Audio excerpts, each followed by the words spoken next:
This is Suki, a very lucky human being who, in my opinion, did not deserve such luck. Brother got news that he's going to be a baby daddy, only to be warped into another universe and told that he's going to be clapping the cheeks of 12 princesses and producing more children in order to save the world. As you've seen, he wasn't warped alone. He was warped with Mahiru. Scratch Suki because in this recap, we'll be focusing on Mahiru, who has recently had a star child summoning.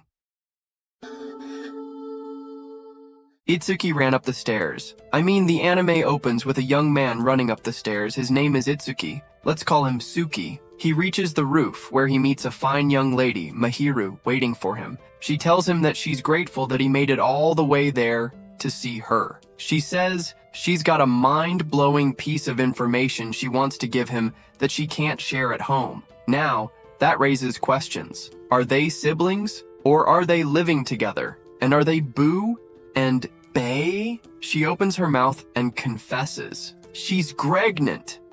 Pregnant. Boy, I thought someone was about to confess love or ask for a zodiac bonding session till she reached the avatar state, but I guess we're way past that. Just before the Suki can process how much diaper money and child support is going to be, they get warped away by a magic circle. After being warped into another universe, they both wake up in a place that looks like a dungeon. And apparently, it wasn't this guy who knocked her up. She told him that she just woke up one day and noticed a full-blown human being was forming inside of her. Suddenly, she began to feel ill. A mark crested on her face all of a sudden, and a demon emerged out of her cheeks. And this demon had one thing in mind: to send her baby daddy to the afterlife. But luckily for that cow, a mark also crested on his hand. A shiny knife came out of nowhere, and with this newfound ability, he sent that demon back where it came from, Mahiru's cheeks. They busted through the wall,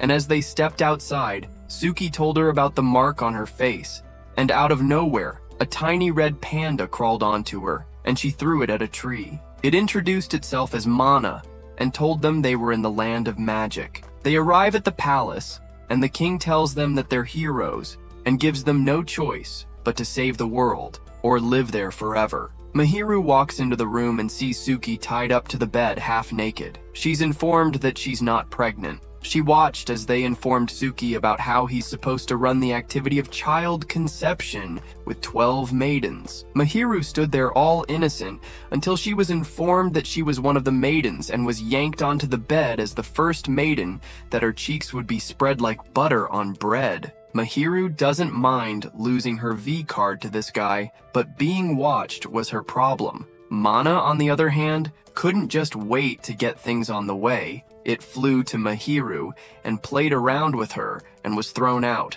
And the behind-the-scenes activity was on the way. Mana misled us all. After whispering to Mahiru about how she's doing a star power ritual, it was all a big fat lie. Mahiru is sitting there, totally confused after Rioni stepped in to explain the love ritual. Surprise! It's not what you think. It's just some close physical contact, nothing like what we all imagined, and to top off all we know, apparently they were cousins, and these two people loved and were about to commit a gruesome act just a few seconds ago. Mahiru was fairly disappointed because she already made up her mind for a galactic unity moment like never before. Just after a little heavy skin-to-skin contact, out pops a star child named Virgo. At least they're happy to meet their new kid, who's here to help save Granvania. The next morning, Mahiru couldn't bear to look at Suki's face. The moment was really awkward for her. But Mana, being her usual chaos gremlin self, decides to break the tension by saying something inappropriate.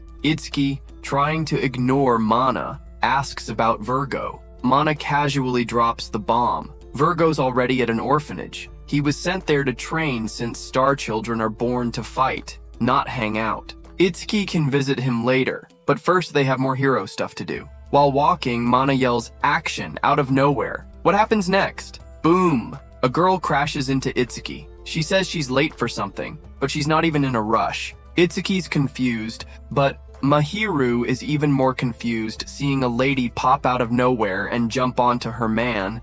They finally make it to Rion's place, where Mahiru meets her competition. All 11 of them. Each one has a fancy introduction. Eri, Maiden of Aries. Tarua, Maiden of Taurus. Lilith, maiden of Gemini who's got a split personality. Ruka, maiden of Cancer. She's the girl who crashed into Suki earlier. Femiruna, maiden of Leo. Mireille, maiden of Libra. Sue, maiden of Sagittarius. Faroon, maiden of Capricorn. Khalit, maiden of Aquarius. Yuzuha, maiden of Pisces. Rohini, maiden of Scorpio. And then there's Mana, proudly calling itself the Maiden of Lude. It even gives Itsuki a super sketchy magazine about how to effectively a constellation connection with the Zodiacs. That's what we'll call the 12 girls, the Zodiacs. The next day, the priestesses throw Itsuki and Mahiru a welcome party. After a while, they realize that Ruka's missing. Itsuki offers to find her. Mahiru shows up where Suki was, and apparently she's drunk on some spiked chocolate bonbons. She thanks Itsuki for protecting her from bullies when they were kids, comparing it to how he beat the impurity. Then, she brings up a promise Itsuki made at a festival 10 years ago, but Itsuki doesn't remember. That's no shocker, because guys throw a lot of that in the air. Mahiru looks sad, but she tells the dumb boy to return to the others and bond with them. Mana, never missing a chance to be annoying, reminds Suki about the labyrinth. She drags him to visit Virgo at the orphanage. There, they see Virgo training hard under Alfie, a super strict trainer. But when Alfie notices Itsuki, she turns all soft and sweet. Virgo runs up to Itsuki and hugs him, promising to get stronger. Itsuki feels proud, but Alfie and Mana aren't letting him off the hook. Itsuki visits her at the orphanage and gathers his courage. He tells Ruka he doesn't want Virgo to be lonely and asks her to help make another star child. Ruka was touched by his honesty, but she could not wait to be touched by him. And in 0.5 seconds, the love ritual began, and a new star child was created. The next day, Itsuki receives the 12 star wards, created by the priestesses. These wards are key to sealing the impurities deep in the Stardust Labyrinth. Itsuki, Virgo, Ruka, and Mana use the priestess's powers to open the labyrinth's entrance and step inside. The labyrinth is a maze with 12 bottom layers, one for each constellation. At the end of every layer is an impurity lord, powerful monsters born from negative energy. As they explore, an impurity attacks. Virgo and Ruka fight, but get overpowered. Itsuki tries to protect them, but fails. The impurity turns Virgo and Ruka into dolls, forcing the group to retreat. Once outside, Itsuki realizes how important it is to create stronger star children. With renewed determination, he swears he won't fail again.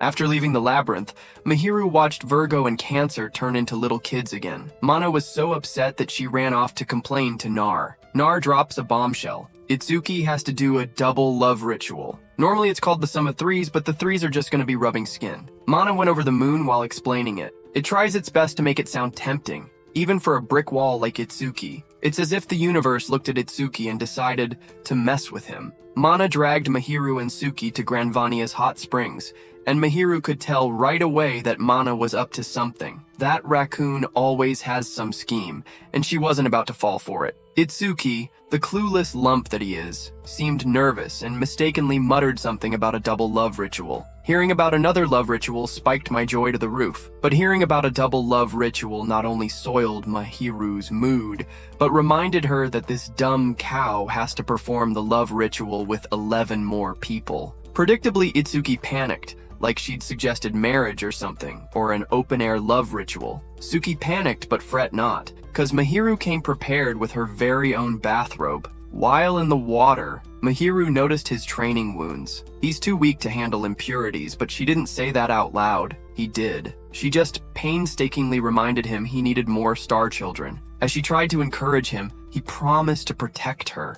and for a moment, it felt sincere. That was the same promise he had made to Mahiru when they were much younger. The moment was glowing until Mana honked her way into the moment with a carriage, babbling about toys in the carriage. Mahiru was absolutely not impressed, and so was Suki. Suki shot down the whole thing, and Mahiru was even more pissed because this whole plan was to get her laid. At Rion's clinic, Mana can't stop her dirty chatter, so Rion sedates the raccoon, and finally someone can hear someone with sense speak. Rion announces she's one of the maidens for the ritual. Apparently, talking to Itsuki made her think of her late brother. Somehow, this disaster of a human is earning sympathy points. While wandering aimlessly, Itsuki stumbles into a bar where Faroon works. She's cheerful, hardworking, and everything Itsuki isn't. Naturally, she steals the show. She even treats him to a drink. Itsuki, with the subtlety of a sledgehammer, asks her to join the ritual. Faroon agrees, but drops some emotional baggage about being a stuck traveling dancer. Remember that book that Mana gave Suki? Apparently, it's of more use than Itsuki's flirting skills. He opens up the book and uses a move from page 15 about how to shut up a ranting, needy girl. He pulls close, nips her ear, and tells her he will rock her world and show her those stars. Bold move for someone who can barely handle eye contact. Faroon is charmed, and Mana's over the moon, cheering like a proud mom. That night, the ritual begins. Itsuki, the useless cow, loses it before even starting. Everyone expected this, and yet it's still disappointing. Mana does her best motivational speech, basically saying that he's got one job and somehow he pulls it together. For the first time in a century, a visitor bonds with two maidens, and two new star children are born, Capri and Scorpy. Nar is impressed, but Mana's more focused on how Rion and Faroon look absolutely wiped out but satisfied. They look like they just finished an Astral Alliance session. Only God knows what this clap machine did to them. The next day, Itsuki struts into the labyrinth with his 4 star kids. With this powerhouse team, they finally take down an impurity lord. Even Itsuki can't believe it. He seals the impurity and claims victory. Word to the Genesis, be fruitful and multiply because, as we all know, things are only going to get worse from here. Imagine needing 4 kids to clear just level 1. Mana filling Suki's head with wild imaginations of them making out. Suki snaps out of it when he realizes all the women in the story are covered with Mana's face. He began to run around, telling Mana that he's tired of her stories. That's when he spotted a church and ran inside, but he was only falling into Mana's plan. Suki just ran into the hands of Ari, a devoted church girl and the constellation of Aries. But before the man could pull a move on her, the children gathered around her and told her to ask for her help. Mahiru waited in line, but since it took forever for him to purchase the food, she left, and he saw Yuhuza. At first sight, she ran away, and he ran after her. But trust him, a snail runs faster than him. He lost her, and now he's sitting around eating lunch. Then popped Mana with another set of betting a babe advice. After being well equipped, Suki went to visit Yuzuha, and this time he went to her home. When he knocked on the door, she let him in, and he offered her the extra lunch he brought. She asked if it had jam, and when he said it didn't, she went straight to her canvas and used it to clean whatever she painted. He sat there looking pretty, and he was served tea. Whilst they spoke, he noticed something so unusual in the room. A vampire's bed. A coffin. He asked her why she's got a coffin in her room, and she says it makes her rest peacefully, and she also named it Catherine.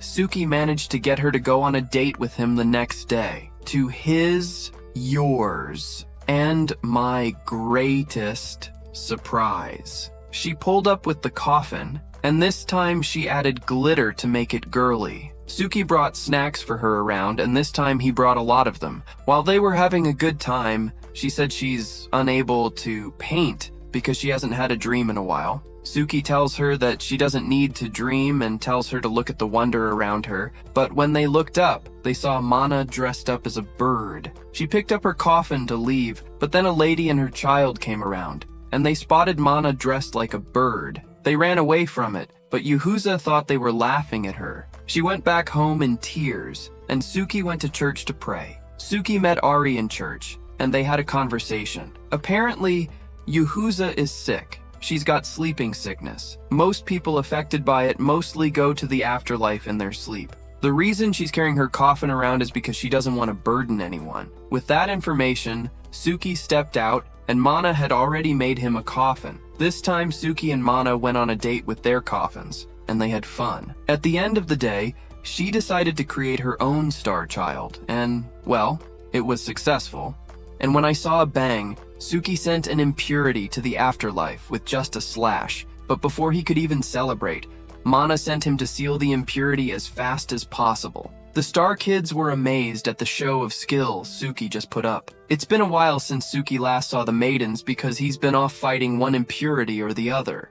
He sent them all on a summer vacation. While they were on a bus, Seiya drove next to them and started telling them how he's going to the beach too. He's the school idol. I mean, the guy can't walk past a mirror without taking a few billion selfies and a few trillion videos. On top of that, he's been pestering all the maidens. Brother has been trying to stellar synergy them one after the other, all year round. They tried to figure out how he knew that they were headed to the beach, but Mana wouldn't disclose that she posted a picture right before they left for the beach. When they arrived, everyone was happy and having a good time, especially Mahiru, who was trying to just have fun and not worry about this young man going around and making more babies. Suki, on the other hand, was ogling at everyone, but then he caught sight of Lilith and went and sat by her. While talking, they noticed Seiya, and she told him that the guy is a complete narcissist sent from hell and no one can stop him. She also tells Suki that she's a fortune teller,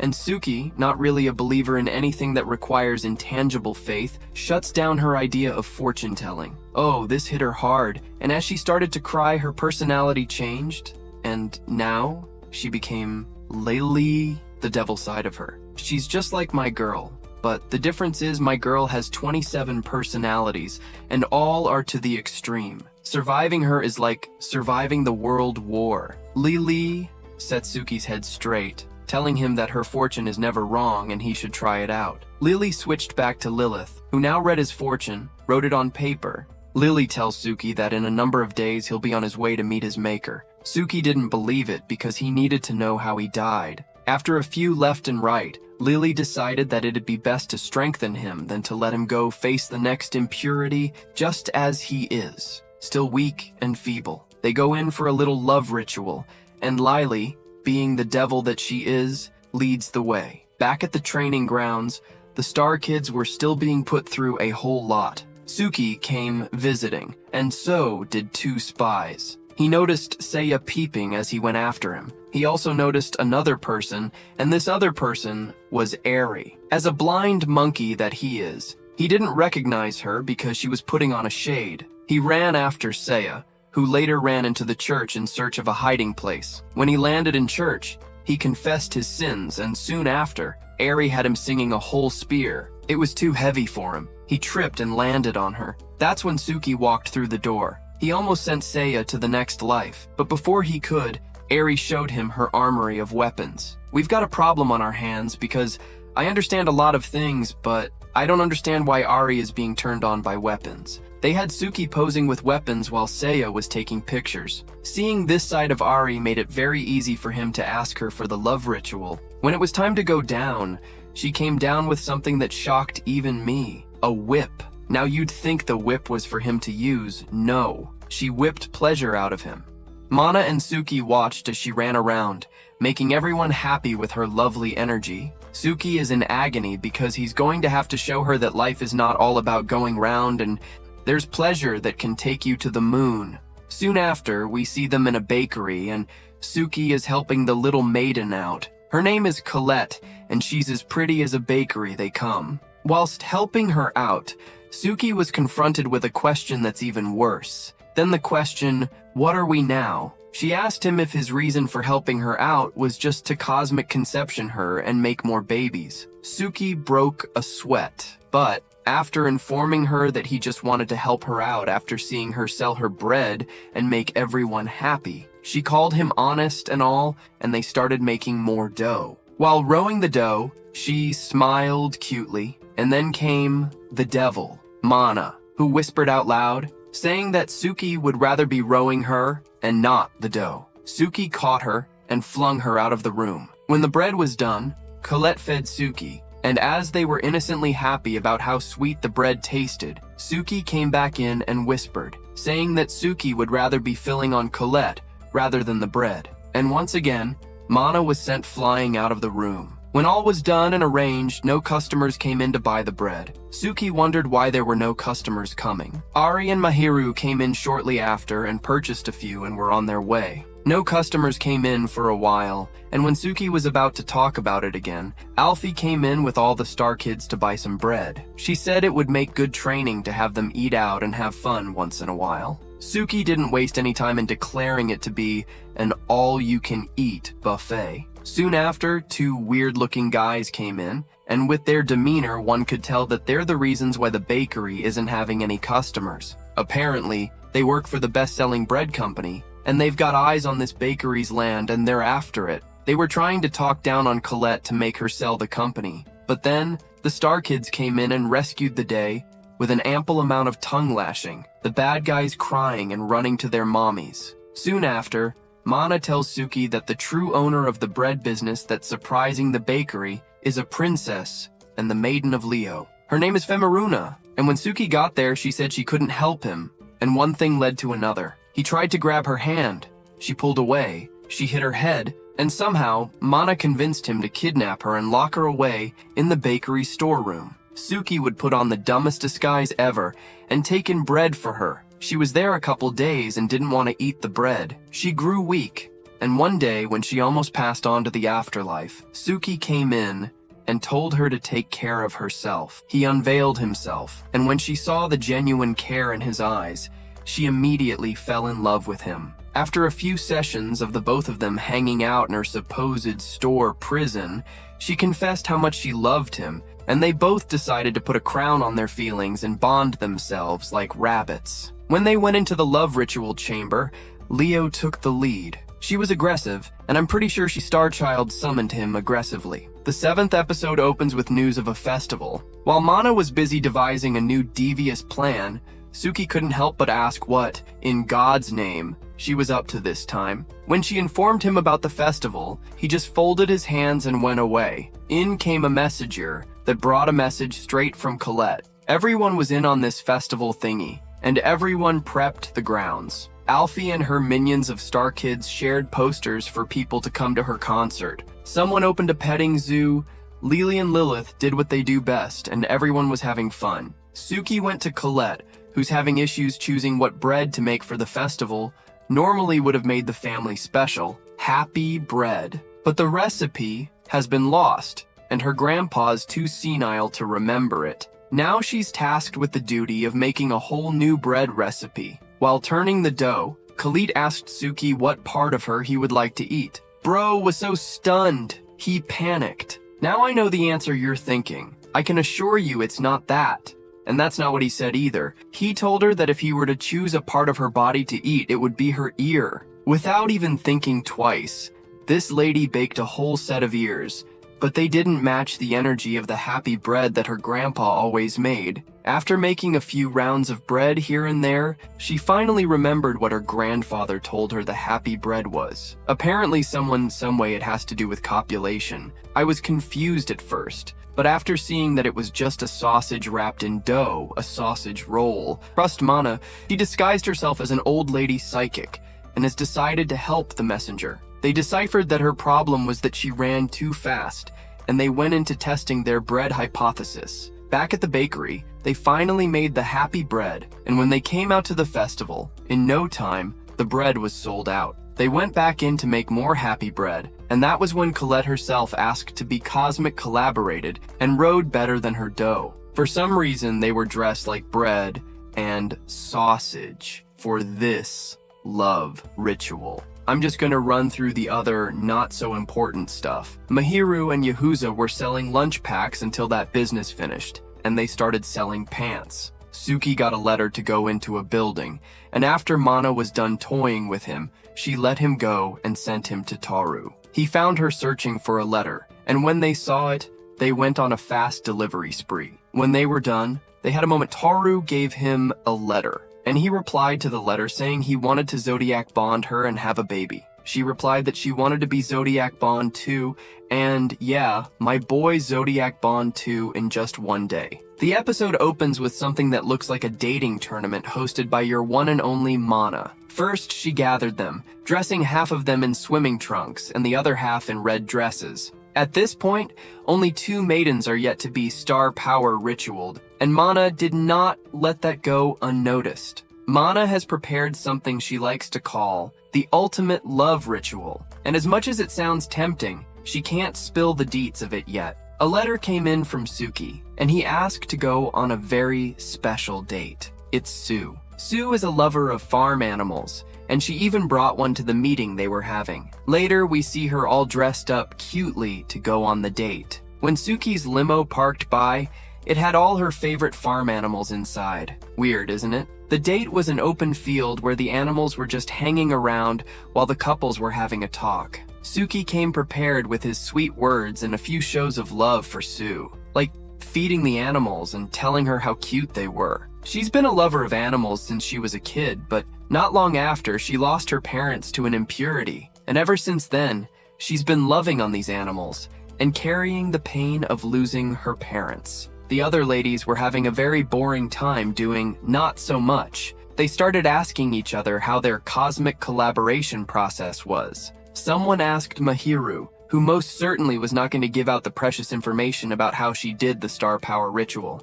The date was done, and she thanked Suki for such a wonderful date, and to thank her in return, Suki cooked up a fine dish for her, and when she tasted it, it felt like heaven. The show is actually being aired.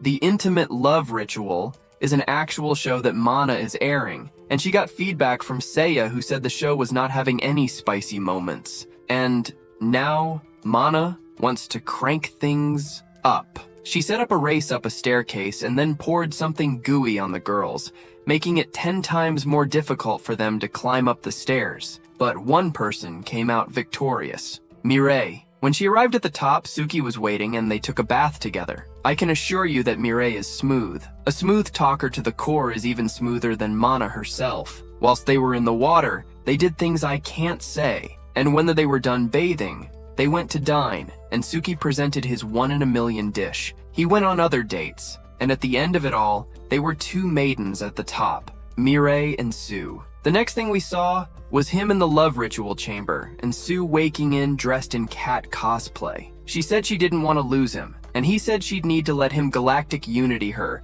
so they could have a star child to ensure that he comes back alive. When they were about to start the galactic unity moment, Mana came in with some of Three's proposal. Sue opposed, but Mireille had something that would change their minds. She went in there with an aphrodisiac, and everyone in the chamber was infected with the flu of the urge to galactic unity. And without any further explanation, all I'll say is, Star Kids were born. The next day, they all gathered in the kids' palace, and they were informed that the presence of a 13th labyrinth has been discovered, and Suki will likely and most definitely have to seal that one too. The news was grave, but Mana saw it as an opportunity that a likely new maiden will be named, and galactic unity as soon as possible. With the news came something even new. The search was on for the 13th maiden. Mana and Suki went about looking for the maiden, checking everyone's body for a mark, but to no avail. After Mana reminded Suki that he had to go and seal the 12th labyrinth, Suki went to the training grounds, and the kids were put on a little test about teamwork. When they passed the test, he told all of them to rest for the day. Alfie told him not to go easy on them, else they'll become weak. He told Alfie that he's planning on going into the labyrinth the next day. That night, Alfie gave him her blessings. The next day, they went in to take down the 12th impurity. In the process, one of them was hit, and as they had trained the day before, they put it to good use, and they defeated the impurity like it was a piece of cake. After sealing it, a huge blast occurred, and the king told Suki that the 13th maiden was now very important to find. And that's when Suki went on a search for the 13th maiden. Alfie, on the other hand, wanted to tell him but didn't know how to. So she got a book and tried to use the instructions in the book. One was to tie a hair strand and attach it to his back. Mana saw it though, and thought the raccoon just threw it away. She tried a few more ways, but it wasn't really helping her business at all. Mana and Suki set out to find her, and were out informing people about a 13th maiden that has the symbol they were holding. Unfortunately for them, Seiya was holding a concert. I don't know what ladies see in him. They are surrounding him like flies. When they tried and tried, but the noise from Seiya's ends was disturbing, they decided to leave. But Alfie was in the crowd and was trying to five her way to them, but she was too late. Later that day, Mana went to visit her and scolded her for not acting like a maiden and speaking up. Instead, she was acting like an ashtray. Mana said that she'd inform Suki at once, but Alfie gave her something to show Suki. Mana went there and told Suki, and showed him the tape that Alfie told her to give him. Apparently, it's some Highway Love theme tape, and they got the information they needed on how to steal her heart. They went on a trendy date at an Italian restaurant, and at the end of the day, Suki asked Mana to return them to the foster home. Mana returned them and left, but not before saying that if Suki's plan to Zodiac bond her goes south, then he should blame himself. Suki just wanted to know more about her, and he didn't want to be part of Mana's well-thought-out rom-com. They bonded after having a conversation, and from the onset, we know that Alfie was smitten by this monkey's charms from the onset of this anime. It wasn't hard for him to get her into position to be Zodiac Bond, but before that could happen, Alfie fell sick. Apparently, when she was trying to get Suki's attention, she swallowed paper, and that roughed her up badly. Anyways, the love ritual happened, and she wore the dress that Suki got for her on their date, and with that, the Zodiac Bond process was on the way. The 13th child was born, and she was very different from the others. She looked very human, and she was very cute. All the other kids surrounded her, and they were all trying to bond with her. Alfie fell sick, and things were not looking good for her. The truth of the matter is, there's a secret lingering, and the king has finally decided to inform everyone. Suki and Mana went out, and apparently it's Christmas. It's not called Christmas, but it sure looks like it. Mana saw a bookshop of all the lead books she could buy, and she decided to pick a few. Suki went forward and got some books for Alfie since she also likes to read. When Suki was done, he was summoned to the king. Mana saw him walking away with someone but couldn't catch up on time. When they arrived there, the king informed Suki that the only way to seal the last phantom was for him to lay down his life as a sacrifice. Mana was eavesdropping, and it also broke her into a million pieces. Suki was dealing with the thought of having to lay down his life. That evening was no fun. He decided that the next day he would share gifts with everyone. He gave his kids and all 13 of his maidens. Bro sounds like an upcoming King Solomon. While gifting Alfie, she informs him that the reason her kid is that way is because she herself used to be a star child. After spending time with her, he went to see Mahiru. He reminded her of their promise and kept hinting at her a lot, but at the end, he told her he'd be with her no matter what happened. Suki went home, and in came Mana trying to cheer him up. He also got Mana a gift, and when he offered it, Suki told her how she's always helped him, and he thanked her well for it. He gave her a hug from behind and patted her, and whoa, hold up, what is happening? Ah! He literally stellar synergy her. He literally stellar synergy the raccoon. The next morning, the raccoon missed the sight of him and started banging the window that he left. Then Suki woke up and told Mana that the day has started, and he goes for the 13th impurity. All Mana, you and I heard was that the day had come for him to go lay down his life to save them. It's about time to finally end this. Suki went in with his kids and also went in with Alfie. When they moved in a little bit, he told them to stop, and Alfie should look after them. Mana followed even though Suki told him not to follow. When they arrived at the place where the phantom was, the fight started. It was like a dark cloud, and everything Suki threw it was absorbed like water. Back at the kingdom, the king tried to get the maidens to start the ritual that will end Suki as he's in front of the 13th phantom. Mahiru could not allow such a thing to happen. She stopped it. Mireille said she read in a book where they fight together. They all go out. The 13th phantom made its way out of the dungeon, and everyone there thought for a moment that Suki had been sent to the afterlife. The maidens used their power, and somehow they were able to turn the Star Kids into giant robots. Like the Power Rangers Megazord combination, they combined, and they fought back. After a while, Suki popped out of the dungeon and continued the fight. The phantom sent beams at Suki. He erased a few, but one almost hit him, but Alfie took the hit. With the death of Alfie came rage and unity. They all combined their powers, and the Megazords combined into one Super Zord that had Suki in it. Suki finally landed a strike on the 13th Phantom, and it showed its true form. The Phantom started asking Suki not to resist combining with it, but Suki was not in on Alfie Rap. He fought back. The 13th child became a spear, and with that spear, he sent the Phantom to the afterlife. After that, it was time to go home. Everyone gathered around to watch them leave, but when it was time to go, all the maidens jumped into the portal too, and they all landed here on Earth. When I say all, I mean all. The maidens, even Alfie, with the Star Kids and the one and only Mana. This time Mana came as a human, and when everyone was shocked, she revealed that Mr. MC Bond her too. Everyone was so shocked, and Mahiru was ready to strangle the life out of him. If you enjoyed this wild journey, make sure to like, subscribe, and tap that notification bell so you don't miss our next adventure.